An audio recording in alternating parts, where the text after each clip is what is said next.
2ஆம் அதிகாரத்தை வாசிங்க. 3 யோவான் 2. பிரியமானவனே, உன் ஆத்துமா வாழ்வது போல நீ எல்லாவற்றிலும் வாழ்ந்து சுகமாய் இருக்கும்படி வேண்டுகிறேன் என்று சொல்லி பரிசுத்த அருளப்பர் Glory to God யோவான் அவர் எழுதி வைத்திருக்கிறாரு. ஆமா, காயு அப்படிங்கிற ஒரு மனிதனுக்கு அவர் சொல்லுகிற வாழ்த்துதல், உன் ஆத்துமா எதெல்லாம் விரும்புதோ, நீ எதெல்லாம் எதிர்பார்த்து காத்திருக்குதோ, அது எல்லாவற்றிலும் நீ வாழ்ந்து சுகமா இருக்கணும்னு சொல்லி நான் விண்ணப்பம் பண்ணுகிறேன், நான் வேண்டுதல் பண்ணுகிறேன் அப்படின்னு சொல்லி அங்க எழுதப்பட்டிருக்கிறத நம்ம வேதத்துல வாசிக்கிறோம். இல்லையா? இப்ப இந்த காலை வேளையிலும் தேவனுக்குள்ள வந்திருக்க தேவ பிள்ளையே, உன் இருதயத்துல உன் ஆத்துமா எதெல்லாம் வாஞ்சிக்குதோ, எதெல்லாம் விரும்புதோ, அதெல்லாம் நீ பெற்றுக்கொள்ள வேண்டும் என்று தேவன் விரும்புகிறார். அல்லேலூயா. நல்லவர். உலக மனுஷன் எழுதி வச்சுட்டான், நினைப்பதெல்லாம் நடந்து விட்டால் தெய்வம் ஏதும் இல்லை. அல்லேலூயா. நீ நினைக்கிறத நான் தர வல்லவரா இருக்கிறேன் அப்படின்னு சொல்லுகிற தேவன் பட்சத்தில் இருக்கிறார். ஒரு அல்லையா சொல்லுங்க பார்க்கலாம். தன்னை நேசித்த, தன்னைக்கு சந்தோஷத்தை கொடுத்த ஒரு மனைவி, ஆமா, கணவன் இடத்தில் வரும்போது அந்த மனைவியை பார்த்து கணவன் சொல்லுகிறான், எஸ்தர் ராஜாத்தியே, உன் வேண்டுதல் என்ன? தேசத்துல பாதையை கட்டாலும் அவனுக்கு தருவேன் அப்படிங்கிறான். தான் நேசிக்கிற மனைவிக்கு சொல்லுகிறான், உன் வேண்டுதல் என்ன? உன் விருப்பம் என்ன? தேசத்துல பாதி வேணுமா, நான் உனக்கு தருகிறேன் அப்படிங்கிறான். இல்லையா? ஒரு ராஜா தன்னை மகிழ்வித்த ஒரு இளம் பெண்ணுக்கு இப்படி ஒரு வாக்கு கொடுக்கிறான், என்னமா வேணும்? நீ என்னை என் இருதயத்தை கண்டிப்பாக்கினாய், நீ என் இருதயத்தை சந்தோஷப்படுத்தின, என்ன கேளு, தேசத்துல பாதி வேணுமா, உனக்கு தாரன்னு சொல்லுகிறான். தன்னுடைய இருதயத்தை கழிகூற பண்ணின ஒரு இளம் பெண்ணுக்கு தேசத்தை பாதியை கொடுக்க எப்படி இருக்கிறான்? ரெடியா இருக்கிறான். அல்லேலூயா. கர்த்தர் நல்லவர். ஆண்டவர் சொல்லுகிறாரு, ரோமருக்கு எழுதின நிருபம் 8ஆம் அதிகாரம், ரோமருக்கு எழுதின நிருபம் 8ஆம் அதிகாரம். Glory to God.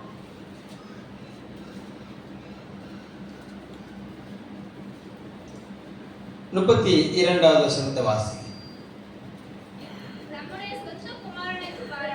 தம்முடைய சொந்த குமாரன் என்றும் பாராமல் நம் எல்லாருக்காகவும் அவரை ஒப்பு கொடுத்தவர், அவரோட கூட மற்ற எல்லாவற்றையும் நமக்கு அருளாதிருப்பது எப்படி? எல்லாவற்றையும் அவரோட கூட. ஜீவனை பார்க்கல இந்த பூமியில விளையாடப்பட்டது ஒண்ணுமே இல்லை. அப்படிப்பட்ட ஜீவனையே நமக்காக கையளித்த ஆண்டவராக இயேசு கிறிஸ்து மற்ற எல்லாவற்றையும், இந்த பூமிக்குரிய எல்லா ஆசீர்வாதங்களையும், இந்த பூமிக்குரிய எல்லா ஐஸ்வர்யங்களையும் அவர் கூட்டி தருவதற்கு அவர் வல்லமையுள்ளவராக இருக்கிறார். அவர் கூட்டி தருவதற்கு எப்படிப்பட்டவராக இருக்கிறாரு? அவர் வல்லமையுள்ளவராக இருக்கிறார்.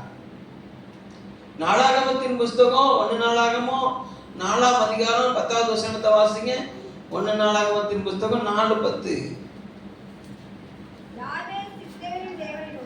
யாபேஸ் இஸ்ரவேலின் தேவனை நோக்கி, தேவரீர் நீர் என்னை ஆசீர்வதித்து என் எல்லைகளை பெரிதாக்கி உமது கரம் என்னோடு கூட இருந்து தீங்கு என்னை துக்கப்படுத்தாதபடிக்கு அதற்கு என்னை விலக்கி காத்தருளும் என்று வேண்டிக் கொண்டான். அவன் வேண்டிக் கொண்டதை தேவன் கேட்டருளினான். ஒரு மனுஷன், கனம் பொருந்தின ஒரு மனுஷன், தேசத்துல மதிப்பு பொருந்தின ஒரு மனுஷன், அநேக சகோதரர்கள் உள்ள ஒரு மனுஷன் தேவனுக்கு விண்ணப்பம் பண்ணுகிறான். ஏன்னா அவன் தாய் பெற்றெடுக்கும் போது ரொம்ப துக்கத்தோடு பெற்றெடுக்கிறான். துக்கத்தோடு பெற்றவனுக்கு யாபேஸ்னு பேர் வைக்கிறான். ஆனா அவன் ஆசீர்வதிக்கப்பட்டவன். ஏன்னா 9வது வருஷம் சொல்றது, யாபேஸ் தன் சகோதரை பார்க்கலும் கனம் பெற்றவனாக ஒரு மதிப்பு மிக்க ஒரு வாழ்க்கை வாழ்ந்து கொண்டிருக்கிறான். ஆனால் அவனுடைய இருதயத்தில் ஒரு துக்கம், அவனுடைய இருதயத்தில் ஒரு வேதனை. அந்த வேதனையை வெளியே சொல்ல முடியல. அவன் தேவனிடத்தில் தன் ஆத்துமாவை அப்படியே திறந்து கொடுக்கிறான். ஆண்டவரே, நீங்க என்னை ஆசீர்வதிங்கப்பா, உங்க கரை என் கூட இருக்கட்டும் ஆண்டவரே, என் எல்லையை பெருசா மாத்துங்கப்பா, தீங்கு என்னை என்ன செய்யக்கூடாது, என்னை துக்கப்படுத்த கூடாது அப்படின்னு சொல்லி அவன் விண்ணப்பம் பண்ணுகிறான். வசனம் சொல்லுது, தேவனுடைய ஜெபத்தை கேட்டாராம், அவன் வேண்டியதை அவனுக்கு கொடுத்தாராம், அவன் விருப்பத்தை அவர் நிறைவேற்றினார் என்று வேதம் சொல்லி இருக்கிறது. அப்போ இந்த வேதம் இந்த வசனம் யாபேசுடைய ஜெபத்தை கேட்டு தேவன் அவனை உயர்த்தினார் என்று உண்மை என்று சொன்னா, இந்த காலை வேளையில என்ன எதிர்பார்ப்போடு தேவ சமூகத்துல வேண்டுதலோடு விண்ணப்பங்களோடு நீங்க வந்திருக்கிறீங்களோ, அந்த வேண்டுதலையும் அந்த விண்ணப்பங்களையும் நிறைவேற்ற என் தேவனுடைய கரம் போதுமானதா இருக்குது. பக்கத்தை கைப்பிடிச்சவங்க எதை பற்றி கவலைப்படாதீங்க, நீங்க விரும்புறது அந்த வாரம் அவங்களுக்கு தந்துருவாரு. நீங்க விரும்புவதை பார்க்கணும், நீங்க வேண்டுவதை பார்க்கணும், உங்களுக்கு அதிகமா செய்வார். சொல்லுங்க பார்க்கலாம். கர்த்தர் நல்லவர். ஒரு மகள் கர்த்தர் நல்லவர். தன் தகப்பன் அவளை திருமணம் முடித்து கொடுத்தான். ஒரு நல்ல பராக்கிரமசாலிக்கு கல்யாணம் முடிச்சு கொடுக்கிறான். அவனும் வசதி வாய்ப்புல கூடுனவன், பட்டணத்தை போர் செய்து ஜெயித்தவன். இவர் புறப்பட்டு மணவாளனோடு புறப்பட்டு போறான். தகப்பன் சில ஆசீர்வாதங்களை கொடுத்து அனுப்புகிறான். ஆனா அந்த ஆசீர்வாதம் இவளுக்கு என்ன செய்யுதுன்னா கொஞ்சம் போதுமானதா இல்லை. உடனே அவ இறங்கி வந்து அவங்க அப்பாட்ட கேட்கிறேப்பா, நீங்க தந்த ஆசீர்வாதம் எனக்கு காணாது, எனக்கு இன்னொரு நீர்ப்பாய்ச்சலான தோட்டத்தை எனக்கு என்ன செய்யணும், நீ தரணும் அப்படின்னு கேட்கும் போது உடனே அவளுடைய தகப்பன் அவ விரும்பின நீர்ப்பாய்ச்சலான தோட்டத்தை அவளுக்கு கொடுத்து அவளை ஆசீர்வதித்தான். ஒரு அல்லேலூயா சொல்லுங்க பார்க்கலாம். வாசிங்களா நியாயாதிபதிகள் புஸ்தகம் 1ஆம் அதிகாரம்.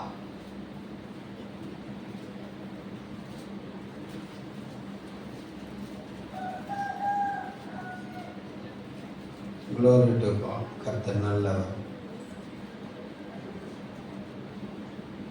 14வது வசனம்.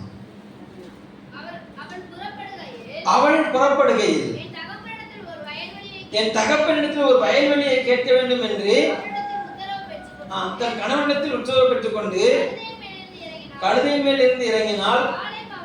காலை அவளை நோக்கி உனக்கு என்ன வேண்டும் என்றான். அப்பொழுது அவள் எனக்கு ஒரு ஆசீர்வாதம் தர வேண்டும், வறட்சியான நிலத்தை எனக்கு தந்தீர், நீர்ப்பாய்ச்சலான நிலங்களை எனக்கு தர வேண்டும் என்றால், அப்பொழுது காலேப் மேல்புறத்திலும் கீழ்ப்புறத்திலும் அவளுக்கு நீர்ப்பாய்ச்சலான நிலங்களை கொடுத்தான். ஒரு அழில சொல்லுங்க பார்க்கலாம். ஒரு தகப்பனிடத்துல பிள்ளை போய் கேட்கிறான், எனக்கு நீர்ப்பாய்ச்சலான நிலத்தை தரணும்னு கேட்கிறான். அவனும் மனம் கொடுத்துட்டான். அவளுக்கு தேவையான ஆசீர்வாதத்தை செஞ்சுட்டான், கொடுத்துட்டான். ஆனாலும் அவன் இருதயத்துல ஒரு குறைவு இருக்குது. இல்ல இதை பாருங்க, எங்க அப்பா நிறைய நல்ல நிலங்கள் நினைச்சது இருக்குது அப்படின்னு சொல்லி அவள் போய் கேட்டா, அவள் விரும்பினதை அவள் தகப்பன் கொடுத்தான். ஒரு அல்லேலூயா சொல்லுங்க பார்க்கலாம். அல்லேலூயா, கர்த்தர் நல்லவர். அப்ப இந்த காலை வேளையில தேவ சமூகத்தோட தேவ பிள்ளையே, உன் ஆத்துமா எதை விரும்பி தேவனிடையில வந்திருக்கிறதோ அதை அவர் அதிக விருப்பத்தோடு உங்களுக்கு கொடுக்க வல்லவரா இருக்கிறார். நீங்க சந்தோஷமா இருக்கணும். உங்க வாழ்க்கையில் என்ன இருக்கக்கூடாதுன்னா குறைச்சல் இருக்கக்கூடாது. ஒரு அல்லேலூயா சொல்லுங்க பார்க்கணும். அல்லேலூயா. இந்த கல்யாணம் முடிச்சுக்கோங்க சொல்லுவாங்க, 16 பெற்று பெருவாழ்வு வாழ்வு. ஒரு அல்லேலூயா சொல்லுங்க பார்க்கணும். அப்போ 14 விதமான இன்பங்களை தேவன் இந்த பூமியில வைத்திருக்கிறார் என்று சொல்லி, 16 விதமான செல்வங்களை இந்த பூமியில வைத்திருக்கிறார் என்று சொல்லி அறிஞர்கள் அறிந்து வாழ்த்துகிறார்கள். ஒரு அல்லேலூயா சொல்லுங்க பார்க்கலாம். அல்லேலூயா, கர்த்தர் நல்லவர். அப்போ இது எல்லாம் எங்கிருந்து வந்துச்சுன்னா தேவனிடத்திலிருந்து வருகிறது. ஒரு அல்லேலூயா சொல்லுங்க பார்க்கலாம். நீங்க வாசிங்க யாக்கோபுவின் புஸ்தகம், யாக்கோபு எழுதின நிருபம் 1ஆம் அதிகாரம். கர்த்தர் நல்லவர். Glory to God. யாக்கோபின் புஸ்தகம் 1ஆம் அதிகாரம் 17வது வசனத்தை வாசிங்க. 17. நன்மையான எந்த ஒரு ஈவும் பூரணமான எந்த ஒரு வரமும் பரத்திலிருந்து உண்டாகி அது ஜோதியின் பிதாவிடத்திலிருந்து இறங்கி வருகிறது. அவரிடத்தில் யாதொரு மாறுதலும் யாதொரு வேற்றுமை நிழலும் இல்லை. அவ்வளவுதான். நன்மையான எந்த ஒரு காரியமும் பூரணமான எந்த ஒரு காரியமும் உங்களுக்கு எனக்கும் தேவன் பரத்திலிருந்து உண்டு பண்ணி இருக்கிறார். அல்லேலூயா. இந்த பூமியை மனிதர்கள் ஆளுகை செய்ய வேண்டும் என்று சொல்லி இந்த பூமியை பரத்திலிருந்து ஆசீர்வதித்த தேவன் அவர். ஒழுங்கின்மையும் வெறுமையுமா இருந்த பூமியை அலங்கரித்து ஆசீர்வதித்து மனிதனுடைய கையில அர்ப்பணித்த தேவன் அவர். அல்லேலூயா. கர்த்தர் நல்லவர். அவ பரத்திலிருந்து உங்களுக்கு ஒத்தாசை கர்த்தர் அனுப்பி தருவார். அதெல்லாம் சங்கீதக்காரன் தாவீது 121 சங்கீதத்துல சொல்லுகிறாரு. 1வது வசனம் வாசிங்க. 121:1. எனக்கு ஒத்தாசை வரும் பர்வதங்களுக்கு நேராக என் கண்களை ஏறெடுக்கிறேன். வானத்தையும் பூமியை உண்டாக்கின கர்த்தரிடத்திலிருந்து எனக்கு ஒத்தாசை வரும். அவர் சொல்லுகிறாரு. இங்க யாக்கோபு எழுதுகிறாரு, பரத்திலிருந்து நன்மை வரும். அதை அறிந்த தாவீது சொல்லுகிறாரு, நான் என் கண்களை பரத்தை நோக்கி ஏறெடுக்கிறேன். வானத்தையும் பூமியை படைத்த சர்வ வல்லவரை நோக்கி நான் என் கண்ணை ஏறெடுக்கிறேன். ஒரு அல்லேலூயா சொல்லுங்க பார்க்கலாம். அல்லேலூயா. கர்த்தர் நல்லவர். அப்ப நம்முடைய வாழ்க்கையை கர்த்தர் அலங்கரிக்க விரும்புகிறார். நீங்க விரும்புகிற காரியத்தை அவர் வாக்கிய பண்ண விரும்புகிறார். நீங்க விரும்புகிற காரியத்தை என்ன செய்றாரு? அவர் வாக்கிய பண்ண விரும்புகிறார். அவர் தான் சொல்லுகிறாரு, பிரியமானவனே. ஏசாயா தீர்க்கதரிசன புஸ்தகம் 43ஆம் அதிகாரம். ஏசாயா தீர்க்கதரிசன புஸ்தகம் 43ஆம் அதிகாரம். கர்த்தர் நல்லவர். Glory to God. 4வது வசனம். நீ என் பார்வைக்கு அருமையானபடியினால் கனம் பெற்றாய். நானும் உன்னை சிநேகித்தேன். ஆதலால் உனக்கு பதிலாக மனுஷர்களையும் உன் ஜீவனுக்கு ஈடாக ஜனங்களையும் கொடுப்பேன் என்று சொல்லுகிறாரு. நீ என் பார்வைக்கு அருமையானபடியினால். அல்லப்பர் எழுதுகிறாரு, பிரியமானவனே. அல்லப்பர் வித்தியாசமா யோசிக்க கூடாது. யோவான் அல்லப்பர். அல்லேலூயா. கர்த்தர் நல்லவர். Glory to God. பிரியமானவனே. அப்ப நீங்களும் நானும் அவருக்கு யாரா இருக்கிறோம்? பிரியமானவர்களா இருக்கிறோம். ஒரு நல்ல சொல்லுங்க பார்க்கலாம். நம்ம மேல அவர் வைத்த அந்த பிரியம்தான் அவர் சரீரத்தை உருக்குலைய ஒப்பு கொடுத்தது. நம்ம மேல அவர் வைத்த பிரியம்தான் அவருடைய சரீரத்தை என்ன செஞ்சதுன்னா உருக்குலைய ஒப்பு கொடுத்தது. நம்ம மேல அவர் வைத்த பிரியம்தான் தன்னுடைய சரீரத்தை ஆக்கினைக்குள்ளாக ஒப்பு கொடுத்தது. நம்ம சமாதானமா இருக்க முடியாது, நம்ம சுகமா இருக்க முடியாகத்தான் ஆணைகள் கடாவப்பட அவர் தன் சரீரத்தை விட்டு கொடுத்தார். ஒரு அல்லேலூயா சொல்லுங்க பார்க்கலாம்.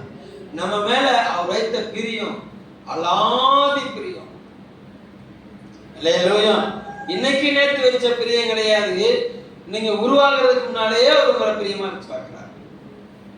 ஒரு அல்லேலூயா சொல்லுங்க பார்க்கலாம். அப்ப இவ்வளவு பிரியமா இருக்காருன்னு சொல்ற என் வாழ்க்கையில இந்த போராட்டம். இவ்வளவு பிரியமா இருக்கிறாரா என்னை ஆசீர்வதிக்க இவ்வளவு பிரியமா இருக்கிறார்.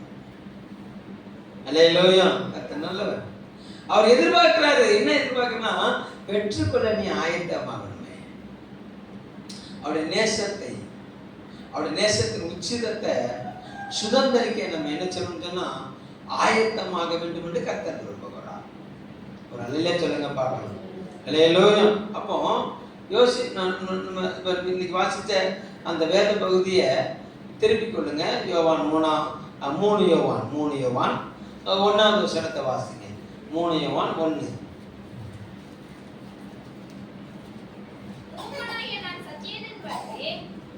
மூப்பனாகிய நான் சத்தியத்தின்படி நேசிக்கிற பிரியமான காயுக்கு எழுதுகிறதாவது. அப்போ அருளப்பரு, அதாவது யோவான் காயுவை நேசிக்கிறார். எப்படி நேசிக்கிறாரு? சத்தியத்தின்படி நேசிக்கிறார். வேத சத்தியத்தின்படி என்ன செய்றாரு? நேசிக்கிறார். இப்போ காயு எப்படிப்பட்டவர் அப்படின்னு சொன்னா 4வது வசனத்தை வாசிங்க. என் பிள்ளைகள் சத்தியத்தில் நடக்கிறார்கள் என்று நான் கேள்விப்படுகிற சந்தோஷத்தை பார்க்கிலும் அதிகமான சந்தோஷம் வேற கிடையாது. 3வது வசனத்தை வாசிங்க. சகோதரர் வந்து நீ சத்தியத்தில் நடந்து கொள்கிறாய் என்று உன்னுடைய உண்மை குறித்து சாட்சி கொடுத்த போது மிகவும் சந்தோஷப்பட்டேன். அப்ப காயு எப்படிப்பட்டவராய் இருக்கிறாரு? சத்தியத்தின்படி தன் வாழ்க்கையை செப்பனிட்டவராய் இருக்கிறார்.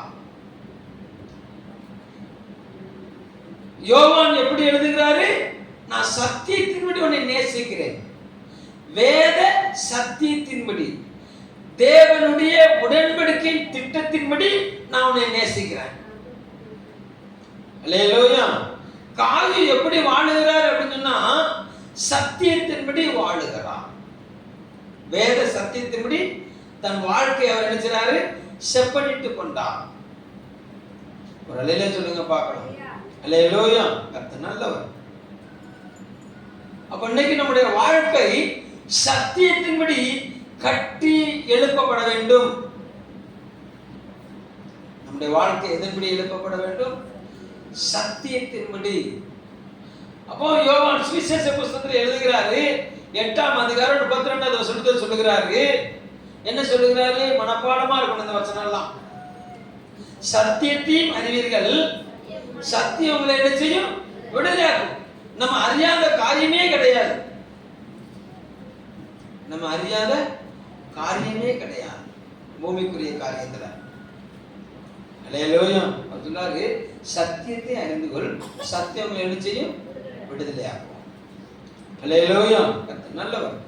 அப்ப தேவனுடைய பிரியம் நம்மை ஆசீர்வதிப்பது, தேவனுடைய பிரியம் நாம் இருதய விரும்புவது நமக்கு தர்றது, தேவனுடைய பிரியம் நாம் சுகமாய் இருப்பது, தேவனுடைய பிரியம் நாம் ஆசீர்வாதமாய் இருப்பது.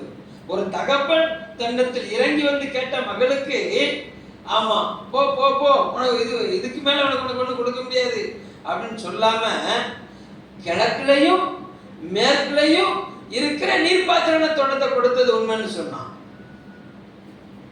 தன்னை நேசித்த ஒரு மனவாட்டிக்கு தேசத்துல பாதியை கொடுப்பேன்னு சொல்லி ஒரு ராஜா வாக்கு பண்ணது உண்மைன்னு சொன்னான். அல்லேலூயா. தன்னை கலிகூற பண்ணின ஒரு நடன மாதுக்கு, ஒரு நடன மங்கைக்கு தேசத்துல பாதியை எழுதி வைப்பேன்னு சொல்லி ஒரு ராஜா சொல்லுவான்னு சொன்னான்.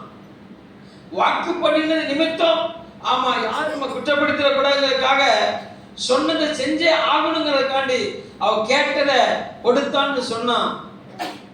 அல்லேலூயா. ஆமா, சத்தியத்தை எழுதின சத்தியபரர், சத்தியத்தின்படி உங்களை சந்தித்த சத்தியபரர், சத்தியமாகவே உங்களை ஆசீர்வதிக்க வல்லவராக இருக்கிறார். ஏன்னா அவர்தான சத்தியம், அவர்தான் சத்தியம். அல்லேலூயா. அவர்தான் சத்தியத்தை நம்ம கையை எழுதி தந்திருக்கிறாரு. அந்த சத்தியத்தை நம்பிதான் அந்த காலை வேளையில் நீங்க கூடி இருக்கிறீங்க. அந்த சத்தியம் உங்களை விடுதலையாக்குறது மாத்திரமல்ல, உங்களை ஆசீர்வதிக்க வல்லமைதான் இருக்கு. ஒரு அல்லேலூயா சொல்லுங்க பார்க்கலாம். அல்லேலூயா. அப்போ சத்தியத்தின்படி காயு என்ன செஞ்சாருன்னா சத்தியத்தின்படி தேவனை அறிந்தார். அல்லேலூயா. காயுவை குறித்து கொஞ்சம் பாருங்களேன். கர்த்தர் நல்லவர். 1 கொரிந்தியர் 1ஆம் அதிகாரம் 15வது வசனத்தை வாசிக்கலாம். 1 கொரிந்தியர் 1ஆம் அதிகாரம் 15வது வசனம்.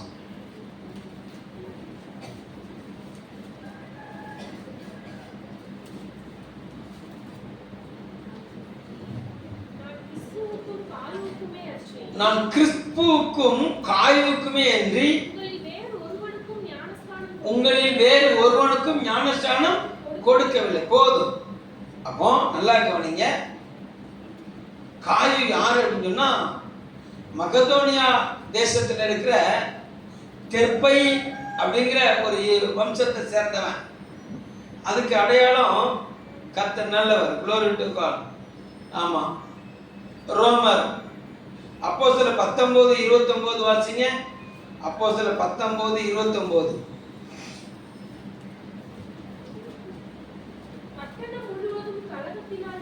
பட்டணம் முழுவதும் கலகத்தினால் நிறைந்தது.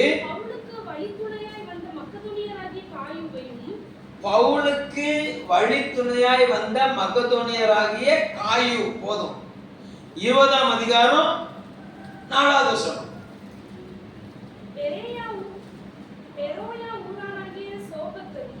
பெரோயா ஊரானாகிய சோபத்தரும் தெசலோனிக்கேயரில் அரிஸ்தர்க்கும் செக்குந்தும் தெர்பேயனாகிய காயுவும்.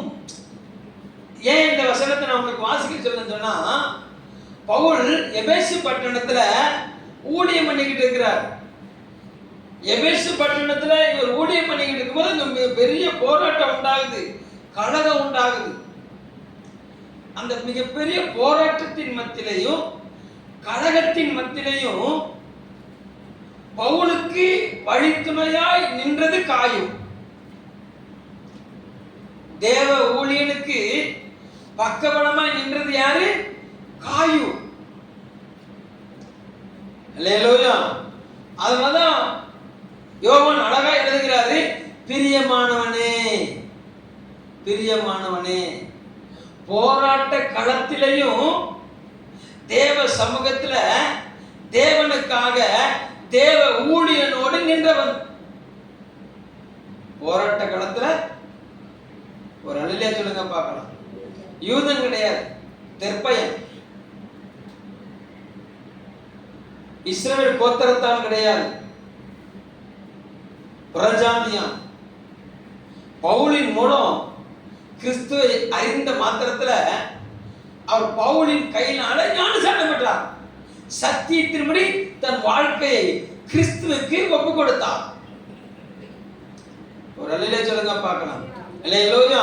அப்ப கிறிஸ்துவுக்கு ஒப்பு கொடுத்தவருடைய வாழ்க்கையில அவர் இருந்த இடங்கள்ல போராட்டம் உண்டாகுது. கிறிஸ்துவை ஏற்றுக்கொண்ட நிமித்தம் கலகம் வருகிறது. கிறிஸ்துவை மகிமைப்படுத்தும் நிமித்தம் மிகப்பெரிய பிரச்சனை ஏற்படுது. சொல்லுங்க பார்க்கலாம். அந்த பிரச்சனையின் நேரத்திலையும் தேவனுக்கு முன்பாகவும் தன்னை வழிநடத்தின ஊழியக்காரனுக்கு பக்கபலமாகவும் நின்றது யாருன்னா காயு. பக்கத்தை கைப்பிடிச்சுக்கிறீங்க. நீங்க எப்படி?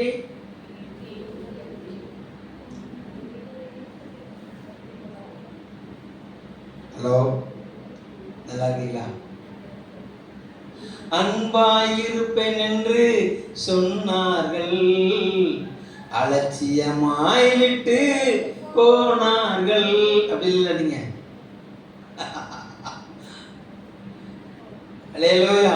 போராட்ட களத்துல, யுத்த களத்துல தேவ ஊழியனுடைய கரத்தை பிடிச்சி நின்ற காயு. அல்லேலூயா. கர்த்தர் நல்லவர். அப்போ ஒரு தேவனுடைய வாழ்க்கையில கிறிஸ்துவுக்குள்ள கட்டப்பட்டிருக்குது அப்படிங்கிறது எதனால அறியலாம்னு சொன்னா, ஒரு தேவனுடைய வாழ்க்கை கிறிஸ்துவுக்குள்ளாக நிலைச்சு நிற்குதுங்கிறத எதனால அறியலாம்னு சொன்னா, ஊழியத்தின் பாதையில வரக்கூடிய நெருக்கடி, ஊழியத்தின் பாதையில வரக்கூடிய நிந்தை, ஊழியத்தின் பாதையில வரக்கூடிய பிரச்சனைகள், போராட்டங்கள், இந்த இந்த சூழ்நிலை மத்தியில நான் உங்க கூட இருக்கிறேன், கர்த்தர் உங்க கூட இருப்பாரு, எப்படியாவது கர்த்தருக்காக நினைச்சுவோம், இணைஞ்சு நிப்போங்கிற அந்த வைராக்கியம் ஒரு தேவ பிள்ளைக்கு வரணும். ஒரு அழிலே சொல்லுங்க பார்க்கலாம். அல்லேலூயா. இதத்தான் குடும்பம்னு வரும்போது, ஆமா, கணவனுக்கு மனைவிக்கு ஒரு இடையில ஒரு பிரச்சனை வரும்போது, ஆமா, ஒருவருடைய குறையை ஒருவர் தாங்கி எப்படியாவது சேச்சுப்பான்னு சொல்லி பிரச்சனைக்கு மத்தியில என்ன செய்யணும்? இணைஞ்சு நிக்கணும். அதுதான் குடும்ப வாழ்க்கை. ஒரு அழிலே சொல்லுங்க பார்க்கலாம். அல்லேலூயா. அதான் குடும்பம். சத்தியத்தின்படி கையடிச்சு கொடுத்தோம்ல, கையை பிடிச்சி என்ன கொடுத்தோம்? ஆமா, வாழ்விலும் தாழ்விலும் இன்பத்திலும் துன்பத்திலும் கையடிச்சு கொடுத்தீங்கல்ல, கை பிடிச்சீங்கல்ல, அதுதானே சத்தியம். அல்லேலூயா. அந்த சத்தியத்துல ஒரு பிரச்சனை வரும்போது, அந்த சத்தியத்துல ஒரு போராட்டம் வரும்போது, அந்த சத்திய வாழ்க்கையில ஒரு உபத்திரம் வரும்போது, அந்த உபத்திரவத்துல ஆமா எந்த மனைவி கணவனோடு இணைந்து நிற்கிறாள், எந்த கணவன் மனைவியோடு இணைந்து நிற்கிறான், சொல்ல சத்தியத்தின்படி வாழுகிற காயு. ஒரு அலையிலே சொல்லுங்க பார்க்கலாம். அல்லேலூயா. இதெல்லாம் நான் பேசினா உங்களுக்கு ஒரு குற்றவாளியை ஒரு சிலருக்கு நான் தெரிகிறேன். ஒரு அலையிலே சொல்லுங்க பார்க்கலாம். உபதேசம், உபதேசம் சத்தியத்தின்படி ஒரு தேவ பிள்ளை வாழணும். அல்லேலூயா. குறையில்லாத கணவன் கிடையாது, குறையில்லாத மனைவி கிடையாது. ஒரு அலையிலே சொல்லுங்க பார்க்கலாம். குறையில்லாத குடும்பம் கிடையாது. அந்த குறைகளை தனக்குள்ளேயே வைத்துக் கொண்டு அதை தேவனுக்கு தெரியப்படுத்தி, ஆண்டவரே இதிலிருந்து எங்களுக்கு விடுதலை தாங்கப்பான்னு சொல்லி இணைஞ்சு நிற்கிற குடும்பம் தான் ஜெயிக்கும். ஒரு அலையிலே சொல்லுங்க பார்க்கலாம். கேளுங்க கேளுங்க என் புருஷனை பாருங்க, கேளுங்க கேளுங்க என் மனைவியை பாருங்க. எங்க யார்கிட்ட போய் சொல்ல? அல்லேலூயா. கர்த்தர் இணைத்தவர் இருக்கிறாரு, கேட்க அவர் வல்லவரா இருக்கிறாரு, கேட்கிறதுக்கு அவர் செவி இருக்கிறார். அல்லேலூயா சொல்லுங்க பார்க்கலாம். அல்லேலூயா. சத்தியத்தின்படி, சத்தியத்தின்படி. அப்போ போராட்டத்து களத்துல சத்தியத்தின்படி குளோரி தேவனுக்காக வைராக்கியம் பாராட்ட ஒரு தேவ மனிதன் காயு. ஒரு அல்லேலூயா சொல்லுங்க பார்க்கலாம். வாசிங்க ரோமருக்கு எழுதின 16:23. ரோமர் 16:23 வாசிங்க.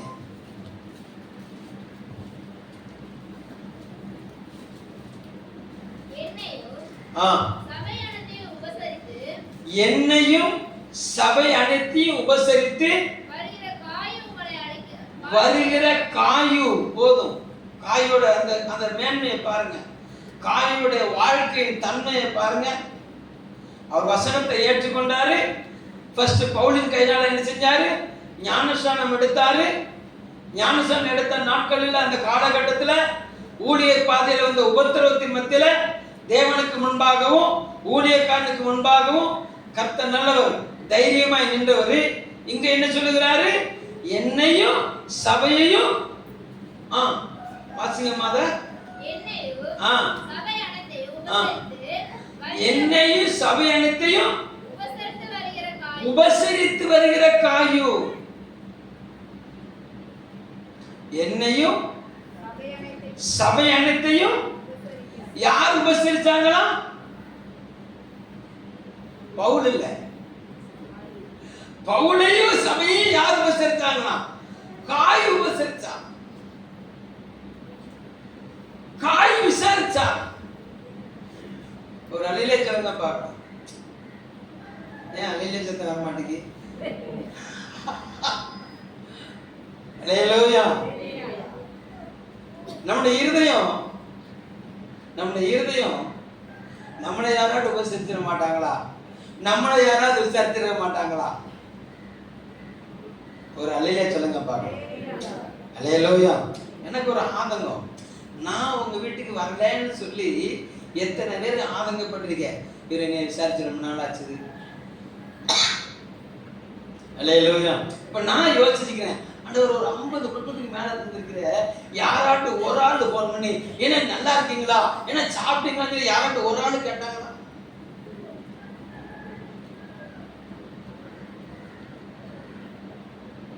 ஹலோ,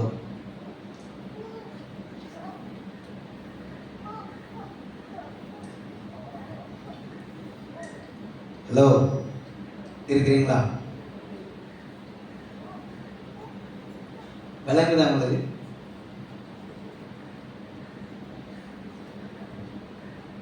கர்த்தர் நல்லவர். காயு பவுலையும் உபசரித்தாராம்.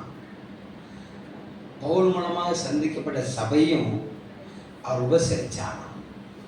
ஒரு அலையில சொல்லுங்க பார்க்கலாம். நீங்க வாசிங்க, கர்த்தர் நல்லவர். Glory to God. குளோரி. நீதிமொழிகள் புஸ்தகம் 11ஆம் அதிகாரம் 25வது வசனம். நீதிமொழிகள் 11:25.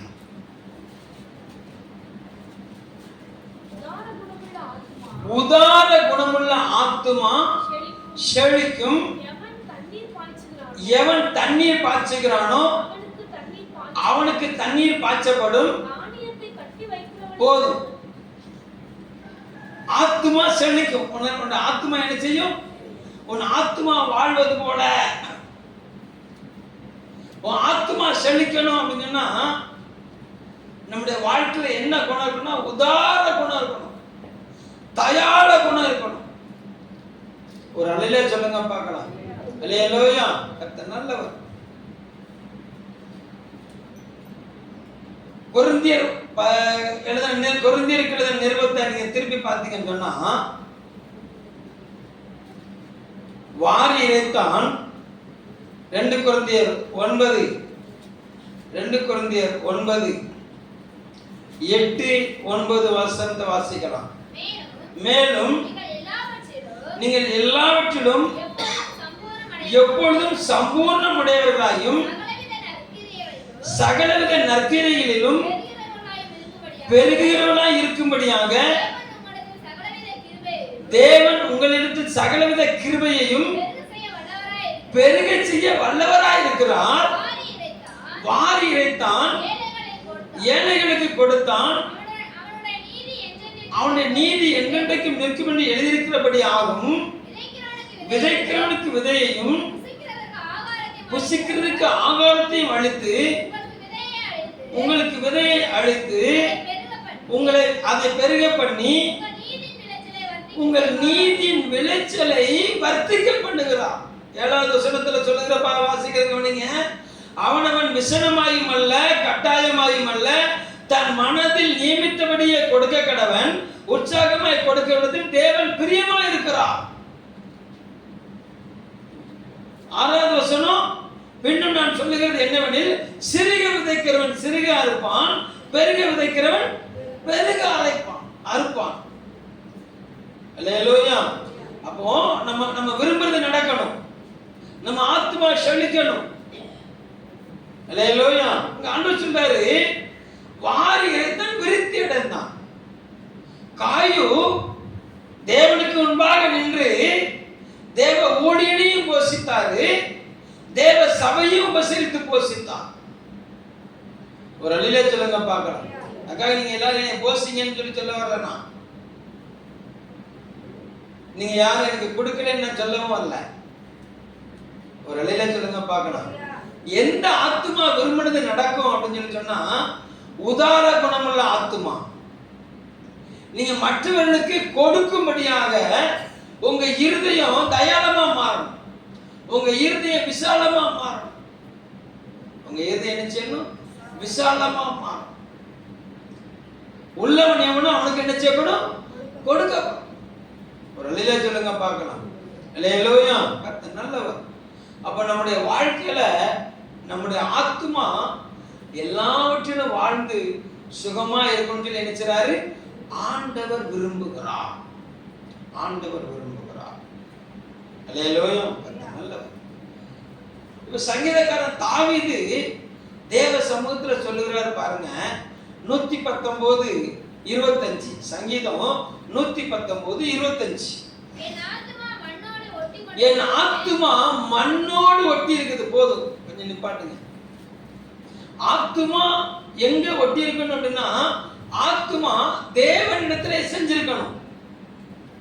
ஆத்துமா யாரோட செஞ்சு நிக்கணும்? தேவனிடத்துல செஞ்சு நிக்கணும். இங்க ஆமா தாவீது சொல்லுகிறாரு, ஆண்டவரே என் ஆத்துமா மண்ணோடு ஒட்டி இருக்குது ஐயா. 119 28 வாசிங்க. சஞ்சலத்தினால கரைந்து போகுதாம். சந்தோஷமா இருக்க வேண்டிய ஆத்துமா, சமாதானமா இருக்க வேண்டிய ஆத்துமா, மகிழ்ச்சியா இருக்க வேண்டிய தாவீது அவர் சொல்லுகிறாரு, என் இருதயம் முழுவதும் சஞ்சலமாயிட்டு. என் இருதயம் முழுவதும் எப்படி இருக்குது? சஞ்சலமா இருக்குது. என் இருதயம் முழுவதும் வருத்தமா இருக்குது. அப்ப இந்த வருத்தத்துக்கு காரணம் என்ன? இந்த போராட்டத்துக்கு காரணம் என்ன அப்படின்னு சொன்னா, அவரே சொல்றாரு, என் ஆத்துமா மண்ணோடு ஒட்டி இருக்குதுயா. என் ஆத்துமா மண்ணோடு ஒட்டி இருக்குது. அப்படின்னா என்ன அர்த்தம்?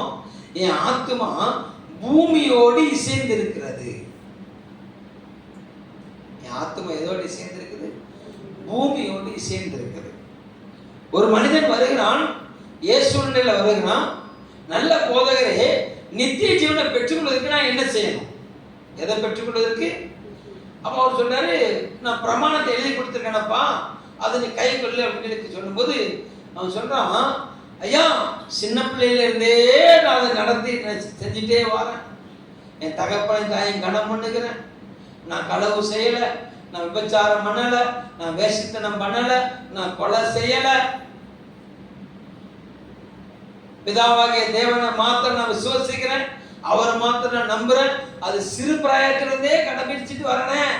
இன்னும் என்கிட்ட என்ன குறை இருக்கு அப்படின்னு கேட்டா, அவர் சொல்றாரு, உன் சொத்தெல்லாம் வித்துட்டு அதை ஏழைகளுக்கு கொடுத்துட்டு எனக்கு பின்னால வாங்குறாரு. உடனே அவன் என்ன செஞ்சானா, ரொம்ப துக்கத்தோட அவரை விட்டு விலகி போனான். அப்போ அவன் ஆத்மா எதை விரும்புது? நித்தியத்தை விரும்புது, ஆசை இருக்குது. ஆனா எதை விட மனசு இல்ல? பூமியின் ஆஸ்தியை விட மனசு இல்ல. பூமியின் சில இன்ப சிற்றின்பங்களை விடுறவங்களுக்கு என்ன செய்யல? மனசு இல்ல. அல்லேலூயா. தேவன் நம்மளை பேரின்பத்தினால நிரப்ப விரும்புகிறார். அந்த பேரின்பத்தை அடையணும்னு சொன்னா பூமிக்குரிய சில சிற்றின்பங்களை நம்ம விடணும். பூமிக்குரிய சில சிற்றின்பங்களை என்ன செய்யணும்? நம்ம விடணும். ஈசாக்குடைய இருதயம் மூத்த மகனாகிய ஏசாவை ஆசீர்வதிக்கணும்னு சொல்லி விருப்பம். அவருடைய ஆத்மா ஏசாவின் மேல இருக்குது. அல்லேலூயா. தேவனுடைய நீதியின்படி அந்த தலைச்சன் பிள்ளை சொத்து பங்கு தலைச்சனுக்கு தான் என்ன செய்யணும்? வரணும். ஆனா ஏசாவுடைய ஆத்மாவானது ஒரு கிளாஸ் கூழுக்கு ஆசைப்பட்டு தகப்பனுடைய தலைச்சன் அந்த ஆசீர்வாதத்தை கையெழுத்து போட்டு யாக்கோபுக்கு வித்துட்டாரு. யாருக்கு? தகப்பன் வரக்கூடிய ஆசீர்வாதத்தை யாக்கோபுக்கு கையெழுத்து போட்டு நினைச்சிட்டாரு, கொடுத்துட்டாரு. எதுக்காண்டி? ஒரு கிளாஸ் பைத்தங்களுக்காண்டி. அல்லேலூயா. அப்போ நம்முடைய வாழ்க்கையில தேவன் ஒரு பேரின்பத்தை வச்சிருக்கிறார். ஒரு பேரின்பத்தை வச்சிருக்கிறார். அந்த பேரின்பத்தை பெற்றுக்கொள்ளணும்னு சொன்னா பூமிக்குரிய சில சிற்றின்பங்களை தூண்டி விடுகிற நம்முடைய சரீரத்தின் அவயவங்களை நாம் அடக்கி ஆள்வது நம்முடைய கடமையா இருக்கிறது. நம்ம அடக்கி ஆள்வது நம்முடைய கடமையா இருக்கு. ஒரு அல்லே சொல்லுங்க பார்க்கலாம். அல்லேலூயா. நல்லவர். அப்போ தேவனத்திற்கு இந்த பேரின்பத்தை அடையணும் அப்படின்னு சொன்னா நமக்குள்ள 17 விதமான சுபாவத்தை நம்ம என்ன செய்யணும்? அடக்கணும். எத்தனை விதமான சுபாவத்தை? 17 விதமான சுபாவத்தை அடக்கி 9 விதமான சுபாவத்தை கூட்டிக் கொள்ளணும். 17 கொல்லணும், 9 கூட்டணும். அது என்ன 17? அல்லேலூயா. கர்த்தர் நல்லவர். வாசிக்கலாம். கலாத்தியருக்கு எழுதின நிருபம் 5ஆம் அதிகாரம். கலாத்தியருக்கு எழுதின நிருபம் 5ஆம் அதிகாரம். கர்த்தர் நல்லவர். 19, 20, 21 நீங்க எண்ணிக்கிட்டே வரணும்னா மாமிசத்தின் கிரியைகள் வெளியரங்கமா இருக்கின்றன. அவையாவன விபச்சாரம், வேசித்தனம், அசுத்தம், காம விகாரம், விக்கிரக ஆராதனை, பில்லிசூனியம், பகைகள், விரோதங்கள், வைராக்கியங்கள், கோபங்கள், சண்டைகள், பிரிவினைகள், மார்க்க பேதங்கள், பொறாமைகள், கொலைகள், வெறிகள், களியாட்டுகள் முதலானவைகளே. இப்படிப்பட்டவைகளை செய்கிறவர்கள் சுதந்திரத்தில்லை என்று முன்னே சொன்னது போல இப்பொழுது உங்களுக்கு சொல்லுகிறேன். 17 விதமான சுபாவம் இருக்குது. ஒரு அல்லேலூயா சொல்லுங்க பாக்கலாம். அல்லேலூயா சத்தமா சொல்லுங்க. இப்போ இங்க ரெண்டு சென்டென்ஸ் இருக்குது பாருங்க. ஒன்று வேசித்தனம், இன்னொன்று விபச்சாரம். இந்த ரெண்டுக்கு வித்தியாசம் தெரிஞ்சிருக்கணும் ஒரு தேவ பிள்ளைக்கு. வேசித்தனம்னா என்ன, விபச்சாரம்னா என்ன? ரெண்டும் ஒண்ணு தானே இல்லையா? உங்களுக்கு தெரியும், உங்களுக்கு புரியுதா? உங்களுக்கு ரெண்டும் ஒண்ணு தானா அப்படின்னா, வேசித்தனம் அப்படின்னா நல்லா கவனிக்கணும். சத்தியத்தை சத்தியமா நீ விளங்கி கொள்ளணும். நான் தவறுதலான உபதேசம் பேசுகிறேன் என்ன செஞ்சிடக்கூடாது, நீ யோசிச்சிடக்கூடாது. வெளியில சொல்லுங்க பார்க்கலாம். கணவனை அறிவதற்கு முன்பாக, கணவனை தன்னுடைய வாழ்க்கையில ஏற்படுத்திக் கொள்வதற்கு முன்பாக, அது ஒரு மணவாளனா இருந்தாலும் சரிதான், மணவாட்டியா இருந்தாலும் சரிதான், இது வந்து நல்லா இருக்குமே, சூப்பரா இல்ல சார், உடம்பை பாருங்க, கட்டு மொத்தமா நல்ல 6 பேக்ஸ் உடம்பு, பார்த்ததெல்லாம் ஆசைப்படும், பார்த்ததெல்லாம் நிச்சயம் ஆசைப்படும். அல்லேலூயா. கர்த்தர் நல்லவர். கண்களின் இச்சையினால வரக்கூடிய காரியம், இது பேர் வேசித்தனம். அல்லேலூயா. விபச்சாரம்னா என்னன்னா, கணவனை அறிந்த பின்பு, கணவனை கைப்பிடித்த பின்பு, கணவனுடைய இருதயத்தை விட்டு மற்ற ஆண் மகனை தேடுகிறது. அதுதான் விபச்சாரம். உங்களுக்கு விவரம் தெரியுதா? திருமணத்துக்கு முன்பு, திருமணத்துக்கு பின்பு. அல்லேலூயா. கர்த்தர் நல்லவர்.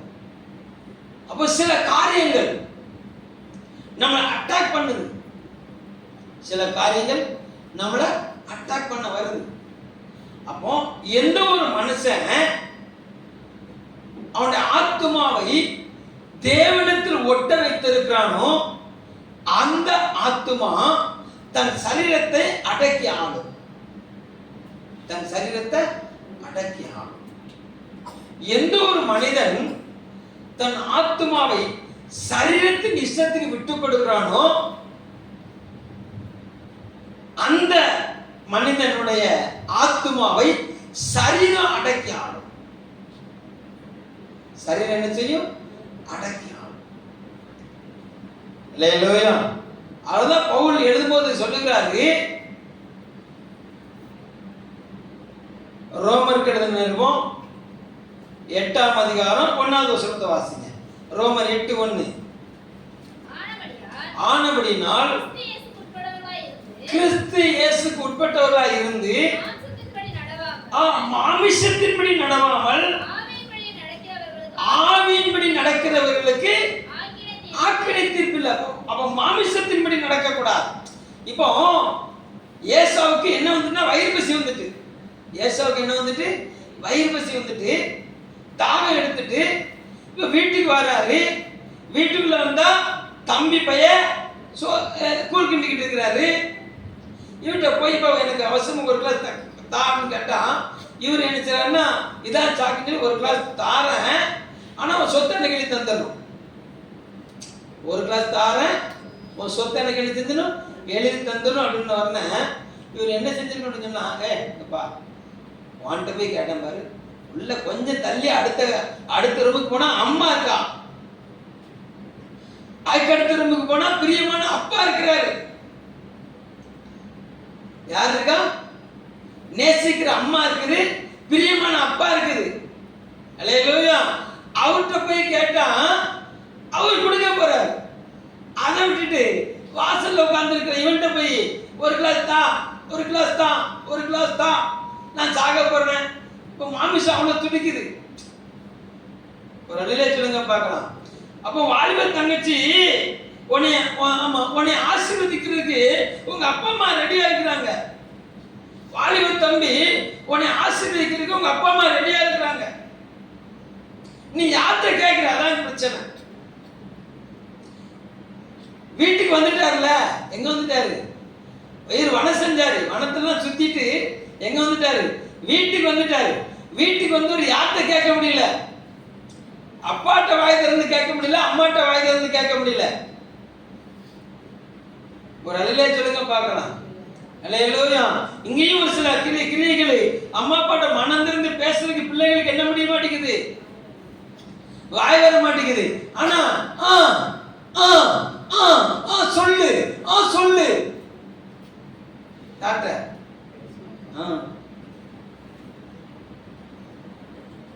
அல்லேலூயா அல்லேலூயா. கர்த்தர் நல்லவர். உங்க வாழ்க்கையை சரிப்படுத்திக்கோங்க, உங்க வாழ்க்கையை சரிப்படுத்திக்கோங்க. உங்களை ஆசீர்வதிக்கிறதுக்கு உங்க அப்பா அம்மா இருக்கிறாங்க. ஒரு அழிலே சொல்லுங்க பார்க்கலாம். அல்லேலூயா. சங்கீதக்காரன் தாவீது சொல்லுகிறாரு, என் ஆத்மா மண்ணோடு ஒட்டி இருக்குது. எப்போ அந்த ஆத்மா மண்ணோடு ஒட்டிச்சது? அல்லேலூயா. கர்த்தர் நல்லவர்.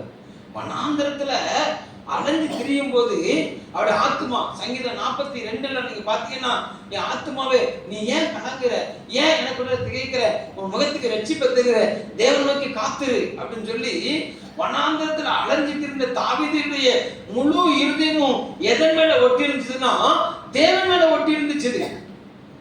அதே ஆத்மா ராஜா வாயி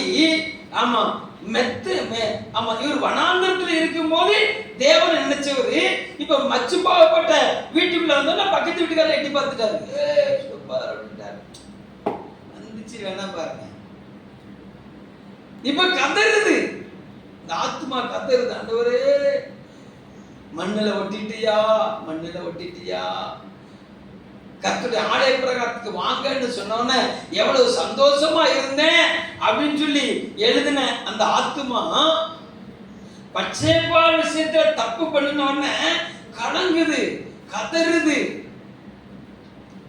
ஆண்டவரே இந்த உங்களுடைய வசனத்தின்படி என்னை உயிர்ப்பிச்சிருங்க ஆண்டவரே, உங்களுடைய வசனத்தின்படி என்னை காத்தருளுங்க ஆண்டவரே, எனக்கு கிருபை தாங்கப்பான்னு நினைச்சது கதறுது. ஒரு அழிலே சொல்லுங்க பார்க்கலாம்.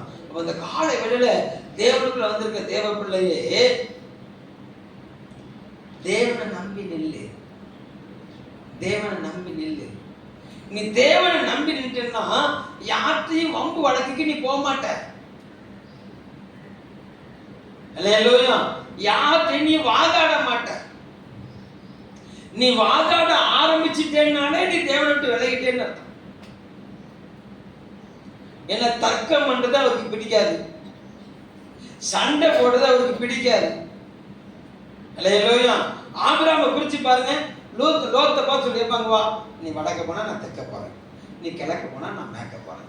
எதுக்கு நமக்குள்ள சகோதரர்கள் என்ன சண்டை? ஒரு அழிலே சொல்லுங்க பார்க்கலாம். இந்த சுபாவம் வீட்டுக்குள்ள இருக்குதா, உனக்கு முதல் இருக்குதா, கொஞ்சம் யோசிச்சு பாருங்க.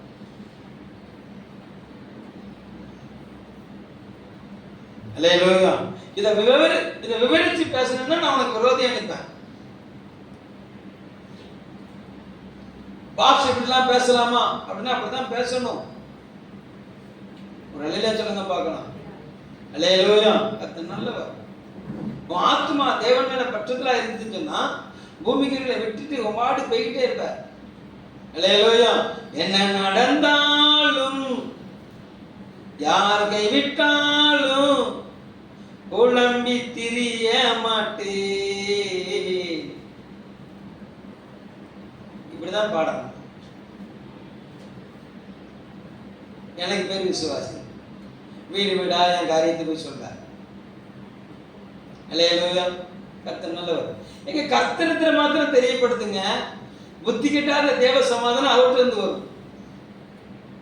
அல்லேலூயா. பிலிப்பியர் 4ஆம் அதிகாரத்துல ரொம்ப அழகா எழுதி வச்சிருக்கிறாரு. வாசிங்க. 7:4-7. எப்பொழுது?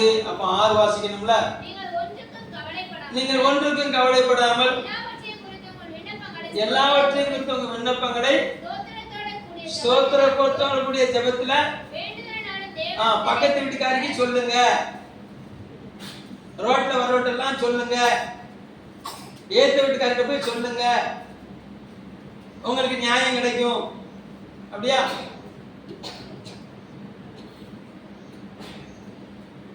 அல்லேலூயா.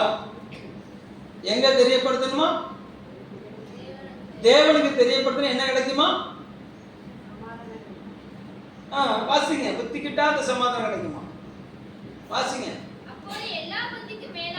அப்பொழுது எல்லா புத்திக்கும் மேலான தேவ சமாதானம் உங்க இருதயங்களையும் உங்கள் சிந்தைகளையும் கிறிஸ்து இயேசுக்குள்ளாக காத்துக்கொள்ளும். அதுதான் ஆத்துமா. ஆத்துமாவை காத்துக்கொள்ள கர்த்தர் விரும்புகிறார். உனக்கு சமாதானத்தை தர கர்த்தர் விரும்புகிறார். உனக்கு சந்தோஷத்தை தர விரும்புகிறார். என்ன நீங்க கேளுங்க, ஏக்கா நீங்க கேளுங்க, ஏம்மா நீங்க கேளுங்க. நீ ஒண்ணு சொன்னா அவ 10 கொண்டு அங்க சொல்றான், அவ 10 சொன்னா இவ 15 சொல்றான். போடு சண்டை. அல்லேலூயா. கர்த்தர் நல்லவர். எல்லா புத்திக்கும் மேலான தேவ சமாதானம், எல்லா புத்திக்கும் மேலான தேவ சந்தோஷம் கிறிஸ்து இயேசுக்குள்ளாக உங்களை காத்துக்கொள்ளணும். ஒரு அல்லேலூயா சொல்லுங்க பார்க்கலாம். அப்ப தேவனுக்கு தெரியப்படுத்து. இவர் சொல்றார், ஆண்டவரே என் ஆத்துமா மண்ணோடு ஒட்டி இருக்குது, ஆண்டவரே என்னுடைய வார்த்தையினால காப்பாத்துங்கப்பா, உங்களுடைய வசனத்தினால என்னை உயிர்ப்பீங்க ஆண்டவரே. ஒரு அல்லேலூயா சொல்லுங்க பார்க்கலாம். அல்லேலூயா. எப்படி சொல்லுகிறாருன்னா, அவர் சொல்றாரு, மானானது நீரோடை வாஞ்சித்து கதறுவது போல என் தேவனே என் ஆத்துமா உண்மையே வாஞ்சித்து கதறுகிறது. எனக்கு துணை நீங்க தான்ப்பா,